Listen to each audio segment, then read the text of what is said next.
কাঞ্চনমালা এলাকায় প্রথমবারের মতো চড়ক পূজা ও মেলা সম্পন্ন হলো সুষ্ঠুভাবে। গোলাঘাটি বিধানসভার অন্তর্গত কাঞ্চনমালা গ্রাম পঞ্চায়েত সংলগ্ন মাঠে স্থানীয় এলাকাবাসীদের উদ্যোগে রবিবার অনুষ্ঠিত হয় চড়ক পূজা ও মেলার। এই চড়ক পূজা ও মেলায় উপস্থিত ছিলেন গোলাঘাটি বিধায়ক মানব দেববর্মা, বিশিষ্ট সমাজসেবক প্রদীপ ভৌমিক, হিমানী দেববর্মা, বিমল দেবনাথ, অচ্যুত রায় সহ অন্যান্যরা। রবিবার চড়ক পূজা ও মেলা উপলক্ষে দুপুর 2টা থেকে স্থানীয় এলাকার পুরুষ, মহিলা, জাতির উপজাতির মানুষের ভিড় জামতে শুরু করে। রবিবার বিকাল 4টায় সন্ন্যাসীদের দ্বারা শুরু হয় চড়ক পুজো। চড়ক পূজার ব্যারিকেডের চতুর্দিকে হাজার হাজার মানুষের ভিড় লক্ষ্য করা গেছে। খারাপ আবহাওয়া এবং বৃষ্টিকে উপেক্ষা করেই কাঞ্চনমালা এলাকায় প্রথমবারের মতো চড়ক পূজার আনন্দ উপভোগ করতে মানুষের ভিড় ছিল লক্ষণীয়। এই বছর থেকে কাঞ্চনমালা এলাকায় চড়ক পূজা ও মেলার সূচনা হয়েছে এবং এখন থেকে প্রতি বছর ঠিক এই দিনে চড়ক পূজা অনুষ্ঠিত হবে বলে জানা গেছে। মেলা উপলক্ষে মানে কি বলবেন?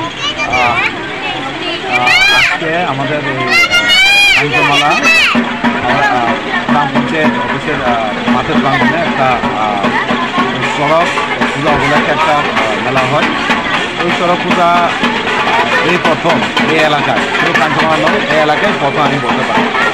আমরা ছোটোবেলা আমরা বিভিন্ন এলাকাতে যাই, সেটা আমরা দেখতে পাই চড়ক পূজা, এই এলাকাতে আমরা দেখতে পাই এই প্রথম। এই পূজা উপলক্ষে আমি সবাইকে এই মেলা উপলক্ষে সুস্থ পরিবেশ রেখে মেলাটা